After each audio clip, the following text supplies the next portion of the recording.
right, here we go. It is game one of the main draw. We are here. It is time for MSI. The tournament has begun.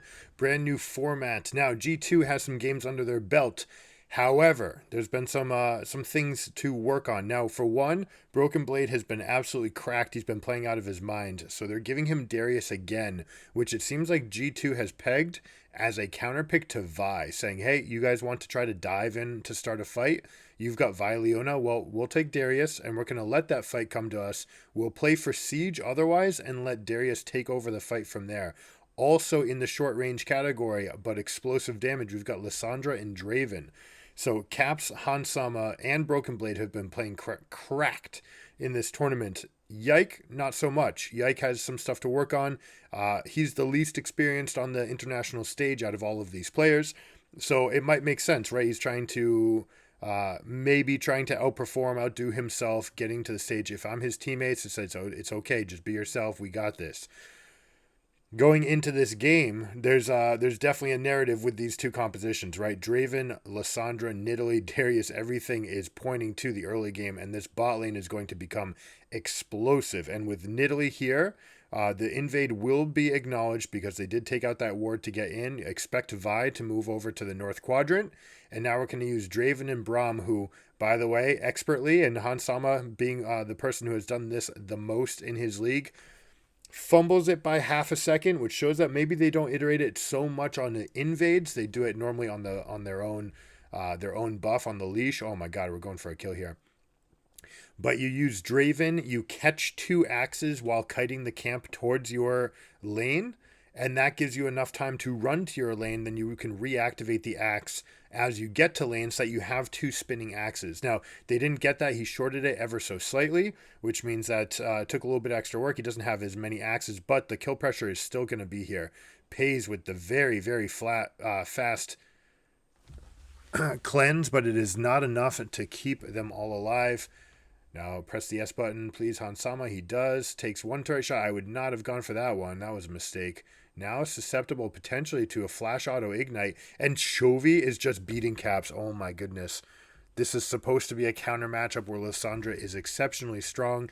However, you do lose these small early trades. You have to make sure that level 2 and 3 that the Ahri does not take advantage of you. And that is not what we get here. We end up getting a solo kill.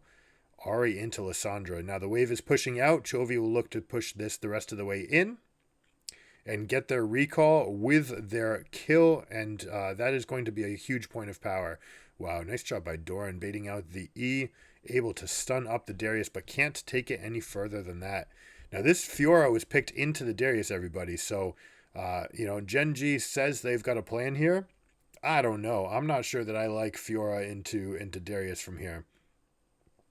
Let's check out this play. Yike takes red buff, stops taking Krugs, comes on over.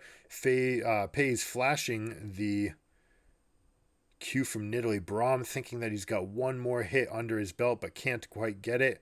Right there, very important that you press your S, right? Because Leona's ability is a root, not a stun. So if she roots you, your next auto attack will be against her each time. Caps, you just got to flash it a little bit earlier. My goodness. Oh boy, and Draven taking over from the bot lane. They are taking it to Pays. Now Pays could be a golden rotor, right? GenG having the heroic run to take down the Goliath T1 team in the LCK finals. Pays was their best performing player. And they really went to him. I should say Pays was the best performing player throughout the season. Doran probably saved his best for last in that series. And they just played so well, taking it straight to Zeus and showing that like the carry top laners just can't do anything against like the Gragas type of picks. But Darius can. Darius absolutely can, which might be why G2 opted into Broken Blade getting this champion. Now, this is what you wanted. You wanted the freeze. It got very large, so they're calling people over saying, hey, we're going to take it to the Darius who does not have Flash, who does not have Ghost. And can he get off a Q against multiple champions? He cannot. And because he can't, he dies there, and he does not have the resources to get all of this. So expect Yike to come on over and pick it up for it themselves, which is absolutely what they're doing. So good rotation by Yike. At least someone is picking up all this farm. It does mean that Nidalee is going to be catapulted to level 6. There is actually enough CS here that she will get the jungling penalty. She won't get full gold on all of it. So not quite as profitable a chaperone ship in top lane as it could have been. But certainly Nidalee hitting earlier spikes will be good. Hitting level 5 extra damage on spears, for example. She should be able to flex that. But all things being told, Fiora with the CS lead, Ahri with the lead and the kill. The only point of power right now for G2 is Draven, and if this game gets to 2 items, then Aphelios is just going to out carry. So really the strongest point in this game will be as G2 is hitting second items, but once we get past that, once we see a third item pop up basically anywhere, especially on Fiora and Aphelios, if either of them get to 3 items, then this game will flip the script. Now, Braum, one of my favorite picks into Leona, right? You just allow the Leona to dive in, and then you wedge yourself in between the carry and the Leona and say, oh, all right, let's play front to back. You have to fight into my shield. I do not have to fight into your Leona, and you can make a big difference. The other thing Braum can do is just say, okay, I'll put the shield up here, and let's just 2v1 the Leona while we're taking half damage on the backside. So a lot of counterplay. You can do it both ways depending on who's more accessible. Now, Draven opting for the early Noon Quiver, which you use for the push. You use to make sure that you can get the favorable lane state over and over. You do it very quickly. Not the highest single target burst.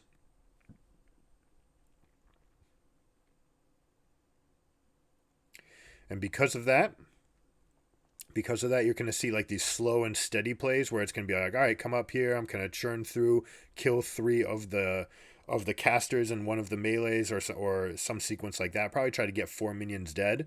And then as you get the 4th one dead, you can start being super aggressive, knowing that the minions are not trading back on you. On top of that, just the fact that you've got a completed, middling item relative to 2 longswords. Now, Aphelios finally getting the other piece right here.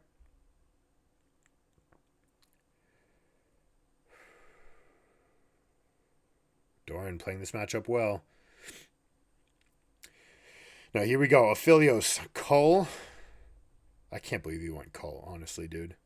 He went Cull into Draven. I mean, you could be saying it doesn't matter. We're going to lose this, and it doesn't matter how much we lose. It just matters how quickly I get to my items. But if that's the case, then, Doran's Blade keeps you alive longer, and there's something to be said about every iteration that just keeps you alive, right? Early Vamp Scepter. But the case will be that if you go for that, sustain, you are definitely losing trades over and over and over, and the Draven should be able to continue snowballing the fight. Now, Pays, as good as he's done, right, keeping up in CS, these 2 deaths are going to come back. Draven is going to have this pickaxe lead and expect them to flex towards the Herald, but they are late for this play. They waited for level 6 to come up here, which is absolutely too late. So advantage to GenG. Draven even helping to leash the Herald here means that it goes down. And now they're caught in this weird situation. You have Draven versus Fiora. You've got Darius versus the bot lane. Now, Darius very happy to go into a Leona lane, right? And it can handle this 1v2 lane just fine. Whereas Fiora, same cannot be said about Fiora. Fiora will succumb to this 2v1 pressure. So they may just be saying, hey, even though Draven can win down in bot, he can also win top, and Darius can also win in bot lane. Oh, here we go. The engaged end up finding the Vi in the jungle as they're rotating over for the dive. That's a mistake by Peanut, honestly. Right? You're the only one on that side of the map with a Fiora, and you see that the enemy team is rotating towards top. It is not your business to be taking that Gromp right there. If anything, you can hover and hide along this wall and say, hey, I'll be here when they go for the dive, and they won't know about it. But Doran expertly hitting every vital that he can, getting every grass proc, making himself as difficult a target as possible. Now check this out. Do they rotate over Aphelios and Leona? What they may do is try to bring 4 people and make a fast effect, right? Try to go for the fight quickly. And then rotate Fiora over. Instead, they opt to just get Fiora quickly into this lane, and they match the lane swap. Now Darius stepping way back, perhaps not having knowledge of where the Vi is, which seems kind of impossible based on how much wards they have left in the western quadrant and where they used it in lane. I would have expected them to have this knowledge, but oh, here we go. He was showing some aggression. Nidalee and Braum should be fine to get away here. Yeah, he's under turret. Nidalee's got the ability to heal, keep them up. Braum is going to keep them under turret. Draven is going to come back with ultimate. If Lissandra comes over, they're going to clean this up. Beautifully cast ultimate. That gets the delay shield, and boom! It goes down just in time for the Nidalee spear. Yike coming in clutch. There's some memes going around the internet about, yeah, Nidalee must be OP. Just check out Yike's KDA on this champion, right? Well, getting 3 for themselves early in the game. Definitely in position to carry. But this is what G2's draft needed, right? They need a lead. And honestly, they would not be happy if they knew that they would have a 500 gold lead at this point in the game. They would not be happy with it. They would expect more. They expect to have 500 gold lead in every single lane. They've got 3 winning lanes. The problem is that Doran outplayed Broken Blade and Chovy solo killed Caps. So despite extra advantages, oh my god, and Chovy just winning these fakes. Despite those extra advantages, right, GenG's just outplaying it. Now, going over what Ahri just did there, right, people have different trade patterns. This is the 4th time that we've seen Lissandra go to this wall, and every single time she walks past and then jukes mechanically. She does it without waiting, right? It's not a reactive play. She's doing it just a automatic effect. And so the first 2 times, Ahri, Chovy just waited for the juke, waited for you to do it again, found an angle where even when you juke using the wall, you're still going to get hit by the charm. Second, or that time right there, doesn't even wait. Instead just says, all right, I know your pattern. You're always going to juke right. So just aims the first charm right and connects it right there. And you see how these mental games of these mid laners especially start to chalk up, especially in mid lane where the meta is pretty, I don't want to say stagnant, but a limited pool of champions are being picked very, very often. You start getting a read on what people are trying to do. And right now it looks like Chovy's just read the book on Caps, which, you know, has been the case historically. Caps has, as good as he is, has crumbled to these, you know, world-class players. He has gotten some good trades off before, but against the likes of Knight, against Faker, against Chovy, he has gotten gapped by each of them. So I like to see, you know, Caps get onto one of the picks that he's feeling super comfortable with for the tournament. But if he's going to match these meta picks with these champions, he needs to adjust his play style and perhaps not take as many aggressive plays that, while they work against the top 10 players in Europe, they don't work against the top 10 players in the world. And these guys are just too good. Have to make an adjustment, right? Exploit their exploit. If they have the pressure on you, if they know that they can take those trades, then say, okay, they're looking for constant trades, they're going to go up. I can allow you to press into me, let the minions do more work. I know it's not the way you normally play the game, Caps, but it is a way that you can take advantage of them being overly aggressive. And specifically, Yike can be ready as well. However, in this game, we're going to have Nidalee hovering as much Draven and Darius as possible. Darius might be, at this point, able to just sustain by himself. However, take a look. Divine Sunder is completed on the Fiora, and this matchup is already going to become problematic for them. On top of that, we've got a dive coming in. He sees the control ward, so he steps back. Check this out. You go out of vision, make them wonder how far you've actually retreated yourself. And now he's matching every step of the Doran, showing that he's not in vision. Well, he's actually as close as he possibly could be, but it gave the enemy team enough time to abandon their post. Now he could take the control ward here, and it looks like he might go for it, but he does not want to give a Fiora an opening for dashing in. Within the matchup, very hard for her to actually reactively counter his E. She can, however, stop the dunk damage, stop the stacking of the bleeds, and she's going to be faster to deal her upfront damage, especially with the ultimate proc. So you see why Broken Blade's playing it very, very passively. Didn't get the initial lead that he was looking for, perhaps spent a little bit of his money into plated steel caps to make himself ungankable by the Vi, and preparing himself for the late game fights, but it does mean that Fiora is able to take advantage right now. Now, Scuttler. Leona coming in, or Lissandra coming in second is something you generally want, but it looks like this is all going to be bait. They're getting outplayed. Too much damage coming out in front, and they're going to lose this tremendously. Mickey being the first to drop. Hansama will be next. That blast cone was a little bit troll, and it ends up getting them killed. And yeah, this is a clean wipe. Big problems for G2 here.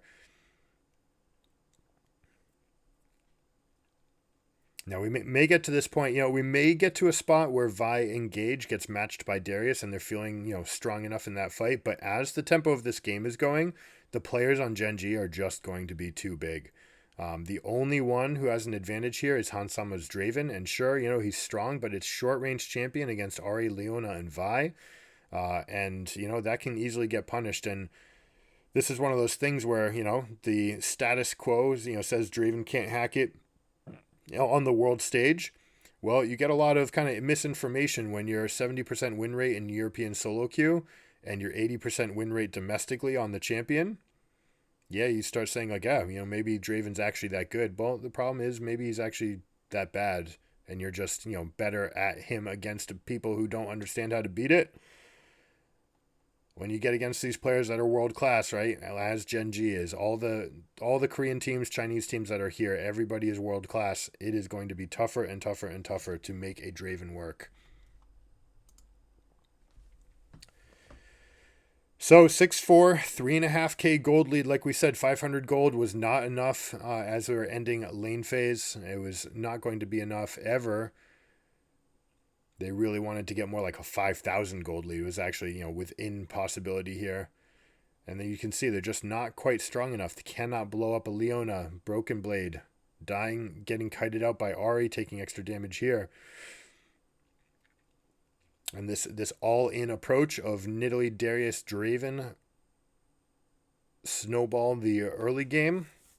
Well, it looks like it's avalanching in the other direction. So we'll see. Can they make it back? If they're looking for a play here, G2 is going to look for a Lissandra flank while Fiora is split pushing. And right now is a good opportunity because Fiora's teleport is down. You do have Lissandra's teleport, so you have to try to find a proactive play somewhere. The standoffs are not going to favor them. They only have Nidalee for that long range poke.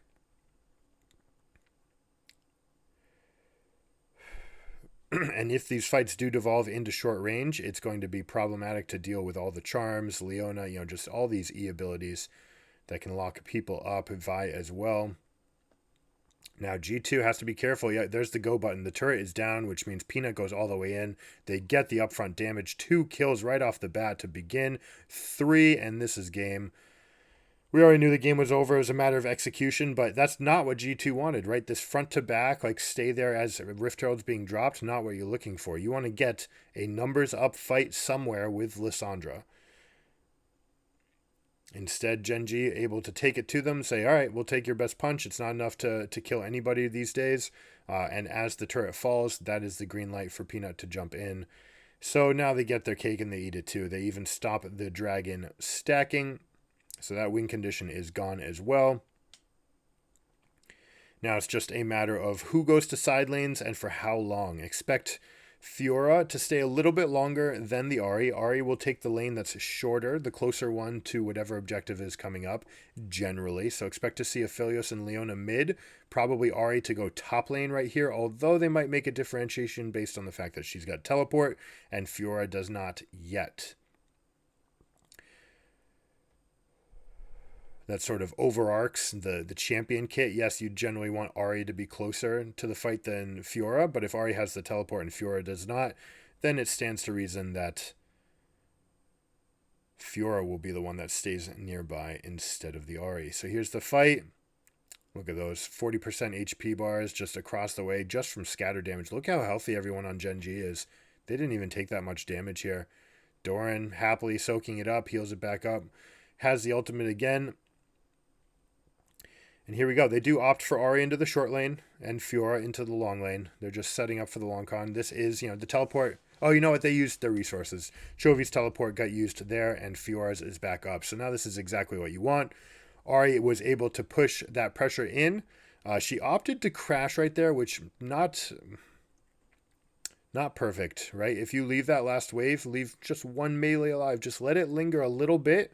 then this wave will get there a little bit stronger, and you can actually force enemies to come further away from their tower to come collect it, and you're just overall in a better position. Still something that we don't see the pro teams doing perfectly. But now expect them to push up through mid, get some vision in the mid lane. The most important ward in the game right now is going to be this one that you see. And expect sweepers to come through shortly from Delight. We'll see if he ends up sweeping. Oh, we are way up there. Ends up missing the ward that's behind them. So Lissandra actually has an avenue to get in. This might be what you want. Ops to go here. Now, Fiora does not have it. Look at that. Caps shorts the E dash.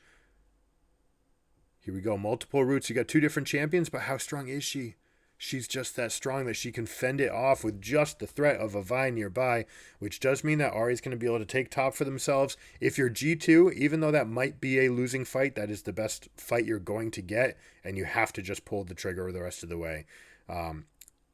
You can say, hey, we got Fiora's flash. Maybe we can make a window out of that, but I highly doubt it, right? Look, top lane is gone. Mid wave is gone. Those waves are pushing in. Now you've got full control of the northern quadrant. Paze is going to pick up red buff, and they're going to upfront the damage onto Yike. Everything is going poorly for G2. GenG takes the entire northern quadrant, and then when they're ready, when they're good and ready, they will take the rest of the fight to them. Doran dashing over that wall with the very least. Oof, that was never going to make it. Oh, shorted. Never leave that short. Okay, we're going to get the kill. Nice job.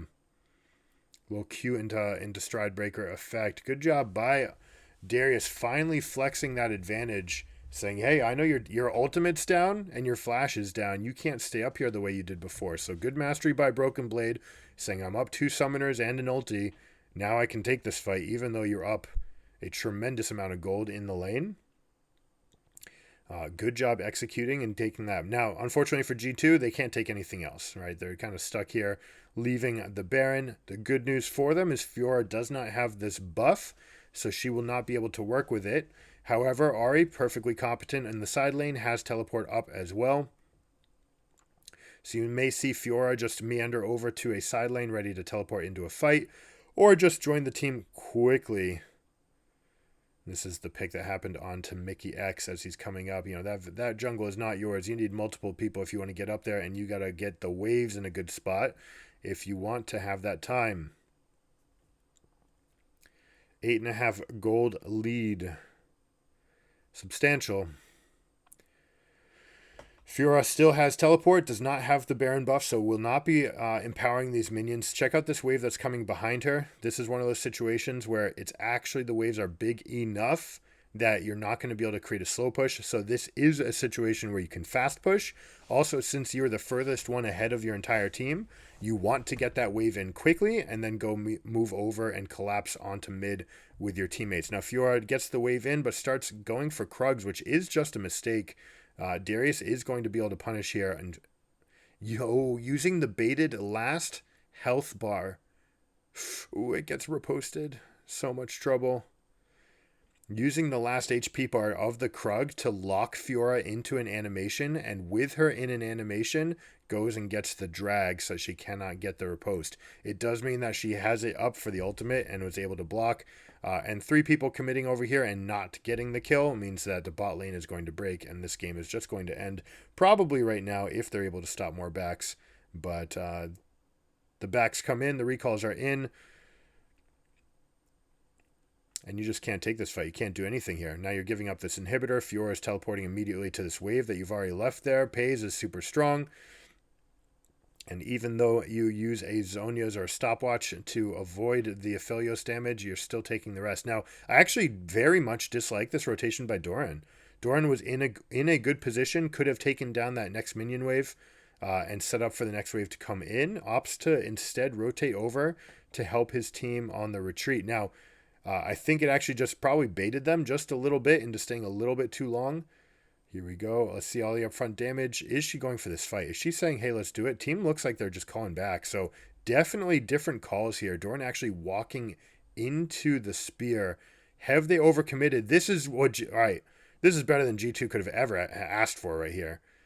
For an over chase into a spray, but now the wallets are coming in. Paze just getting the shot off. Chovy taking advantage of what he got for himself at level 3. and using all the resets. That is all 5 champions giving Ari the reset here. And getting all the kills, wiping the floor. Let's see, what are the respawn timers? 15 seconds on Braum, 16 on Nidalee, 20 on Draven. Not quite enough for an end, but enough for them to take whatever they want here. So they're going to clear out this quadrant. Ari will pick up another wave. She can also go pick up the mid wave to get that one in. Dragon is theirs, and they're going to get out scot-free. Ari opting for the higher tempo play, saying, hey, I don't mind if there's a wave chilling right there by your turret. You guys still have to deal with it. If you don't, we'll push it in, and if you do, then it'll come back to us anyways, and I'll get that gold. On the flip side, was Doran a genius? Right, that was crazy unlucky about that hit. Maybe it was a Draven axe that hit him. It looked like the Nidalee spear, missed. Beautiful damage by Chovy. Braum trying to jump in the way to block anything, but because the damage was already coming from the other direction, he actually just inted 40% of his HP bar to the lingering effects of the Everfrost, the Orb of Deception, and the Foxfire.